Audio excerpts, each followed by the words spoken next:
Hello student, आज इस wifi coding point पर हम लोग 12th बोर्ड मैराथन तैयारी के next lecture D block F block पर डिस्कशन करेंगे। आज का हमारा टॉपिक है डी ब्लॉक। हम डी ब्लॉक पर आज डिस्कशन करेंगे, ठीक है। तो आप देखते हैं डी ब्लॉक क्या होता है। तो डी ब्लॉक हमने आपको ऑलरेडी बताया था, सभी ब्लॉकों का सबसे बेस क्या होता है, इलेक्ट्रॉनिक कॉन्फ़िगरेशन। तो आज हम डी ब्लॉक देखेंगे। तो यहां पर डी ब्लॉक क्या होता है,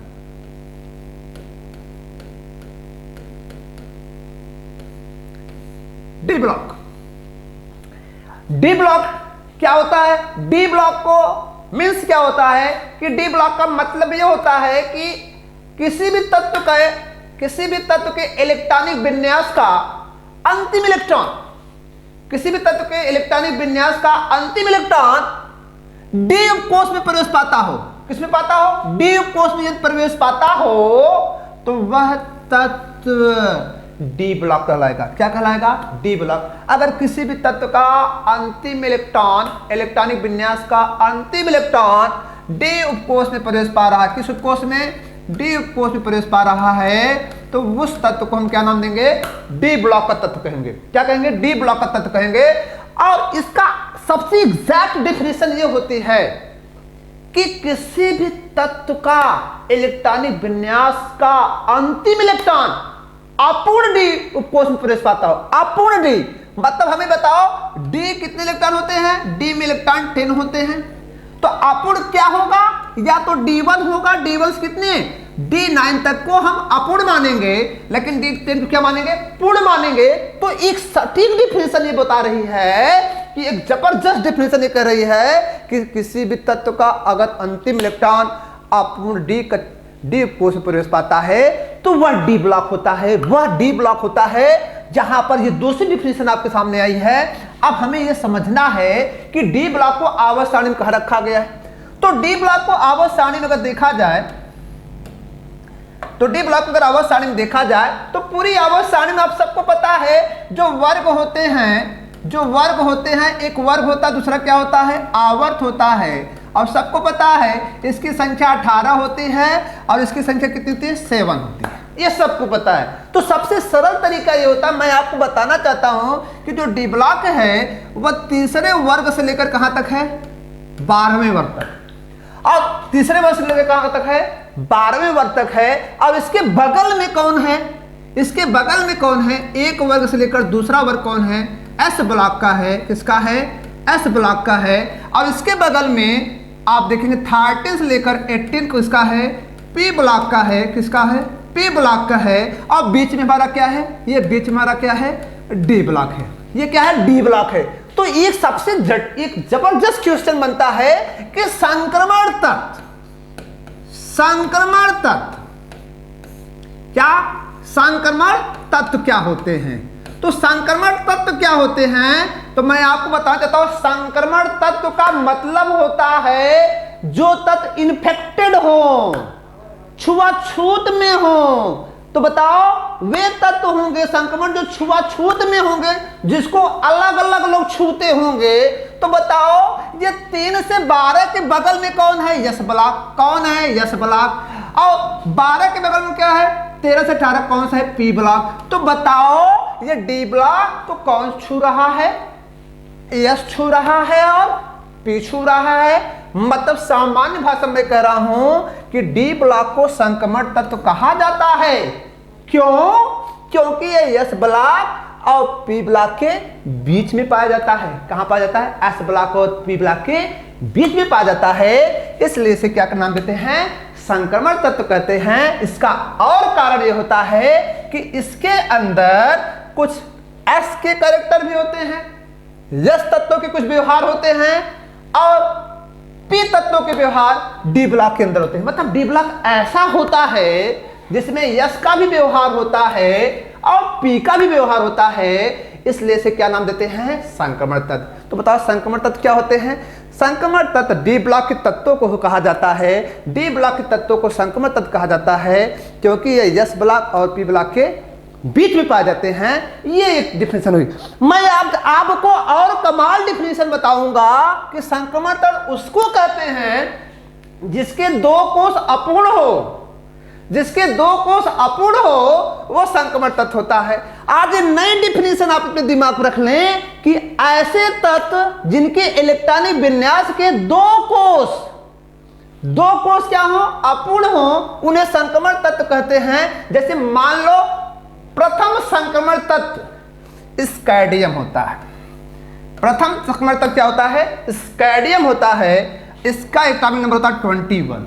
अगर मैं इसका इलेक्ट्रॉनिक विन्यास करूं तो लिखूंगा क्या, 1s2 2s2 2p6 3s2 3p6 और 4s2 3d1। यही होगा, आप काउंट कर लें, 1s2 2s2 2p6 3s2 3p6 4s2 and 3d1। मैंने प्रीवियस लेक्चर बोला था प्रैक्टिस आप करके आइएगा। अब यहां पर देखें कि अगर मैं इसको सिस्टमेटिक ढंग से लिखूं तो मैं तो इसको ऐसे लिख सकता हूं, इसी कॉन्फ़िगरेशन को मैं लिख सकता हूं 1s2 2s2 2p6 3s2 3p6।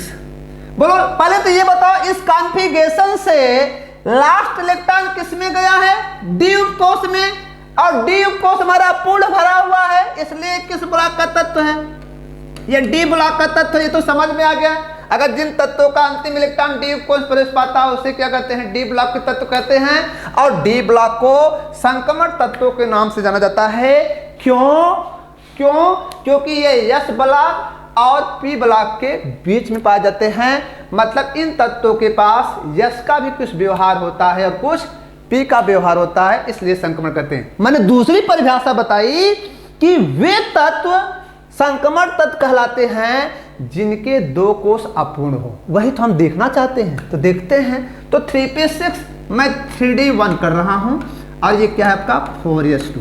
तो सभी लोग बताएं कि जो बोर का नियम था उसमें बताया गया था पहले कोष में, ये बताओ कौन सा कोष है, फर्स्ट कोष है, ये कौन सा कोष है, सेकंड है, ये कौन सा कोष है, थर्ड है, ये कौन सा है, 4 है। तो बताओ अगर मैं न्यूक्लियस बनाऊं, ये हमारा न्यूक्लियस है, ये फर्स्ट कोष है, ये सेकंड कोष है, ये थर्ड कोष है, क्या है 4 कोष है।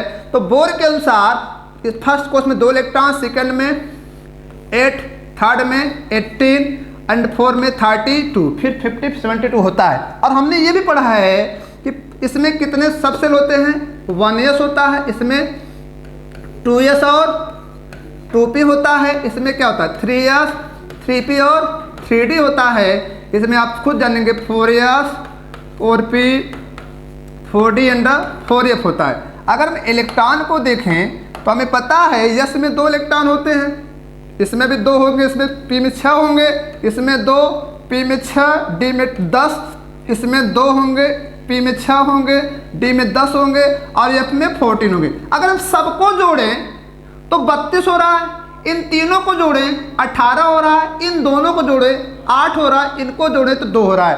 तो बताओ आपने पढ़ा भी होगा किसी कोष में उपकोषों संख्या बराबर होती है, हर कोष में कोष संख्या बराबर। तो पहले कोष में केवल एक उपकोष पाया जाता है यस, दूसरे में यस और पी, तीसरे में यस पी डी और चौथे में यस पी डी एफ। अगर हम सबके इलेक्ट्रॉन जोड़े तो 32 18 8 और 2 आ रहा है। पहले में एक ही कोष है 2 हुआ, दूसरे में यस और पी है 6 2 8, तीसरे में क्या है ये क्या है यस में 2 हैं, पी में 6 हैं और डी में कितने हैं 10 हैं। तो कुल कितने हो गए 10 6 16 2 18 और इसमें आप देख रहे हैं ये आपका 32 है। तो बताओ यहाँ पर हम काउंट करते हैं तो बताओ पहले में कितने दिख रहे हैं 2, सही है। 6 2 8 दूसरे में दिख रहे हैं, तीसरे में बताओ 6 2 8 1 9 दिख रहे हैं। होने कितने चाहिए 18, बताओ 18 होने चाहिए, कितने दिख रहे हैं 9 दिख रहे हैं। और चौथों में कितने दिख रहे हैं 2 दिख रहे हैं और होने कितने चाहिए 32। तो बताओ 2 कोष अपूर्ण है कि नहीं। ये 2 कोष अपूर्ण वाले तत्वों को, ऐसे तत्व जिनके इलेक्ट्रॉनिक विन्यास के 2 कोष अपूर्ण होते हैं, उन तत्वों को भी क्या कहते हैं संक्रमण तत्व कहते हैं। उन तत्वों को भी संक्रमण तत्व कहते हैं, जो कि मैंने आपको यहाँ पर दर्शाया है। तो संक्रमण तत्व का पहला तत्व कौन होता है स्कैडियम होता है। क्या होता है स्कैडियम होता है। अब हम थोड़ी सी बात करते हैं कि हम संक्रमण तत्व को आवर्त सारणी में जरूर नाम दें। तीसरे वर्ग से 12वें वर्ग तक है, हम उसके आवर्त और वर्ग पर थोड़ा डिस्कशन करेंगे। तो संक्रमण तत्व डी ब्लॉक का आवर्त कैसे जाना जाता है, तो डी ब्लॉक का जो आवर्त होता है, आप सभी जानते हैं आवर्त संख्या कितनी होती है, 7 होती है जो लेफ्ट से राइट पढ़ी जाती है, और वह संख्या 18 होती है जो टॉप से बॉटम पढ़ी जाती है। हम ये देख पा रहे हैं। तो आवर्त का मतलब होता है जो इलेक्ट्रॉनिक विन्यास किया गया है उसमें बाहरी कोष का मतलब यह होता है इलेक्ट्रॉनिक विन्यास की सबसे बड़ी संख्या।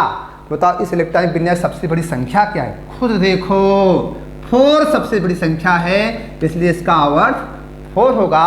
तो अगर इस कैडियम को हम लोग इस हॉरिजॉन्टल लाइन, क्षैतिज जो लाइंस खींची गई हैं 7, उस चौथी लाइन में देखेंगे हमारा क्या दिखेगा, स्कैडियम दिखेगा। क्या दिखेगा, स्कैडियम दिखेगा। दूसरा प्रश्न होता है वर्ग। हम इसका वर्ग कैसे निकालते हैं डी ब्लॉक का, तो डी ब्लॉक का वर्ग निकालने का सिंपल तरीका होता है 2 + d इलेक्ट्रॉन, 2 + d इलेक्ट्रॉन। हमने आवर्त को क्या बताया, आवर्त का मतलब होता है बाहरी कोष की संख्या, बाहरी कोष की संख्या। तो बाहरी कोष की संख्या क्या बताता है, आवर्त बताता है। तो स्कैडियम का बाहरी कोष क्या है, 4 है, इसलिए इसका आवर्त क्या बना, 4 बना। वर्ग की बात आती है, वर्ग बराबर क्या होता है, 2 + d इलेक्ट्रॉन। तो बताओ 2 + d इलेक्ट्रॉन अगर हम देखें तो बताओ इसमें d इलेक्ट्रॉन कितने हैं, 1। तो हम क्या कर देंगे, 2 + 1 कर देंगे, कितना आ जाएगा 3। तो बताओ स्कैडियम को हम किस वर्ग में देखेंगे, तो स्कैडियम हमारा 3 वर्ग में दिखाई पड़ेगा, तीसरे वर्ग में दिखाई पड़ेगा। और किस आवर्त दिखाई पड़ेगा बताओ, 4th आवर्त में। किस में दिखाई पड़ेगा, 4th।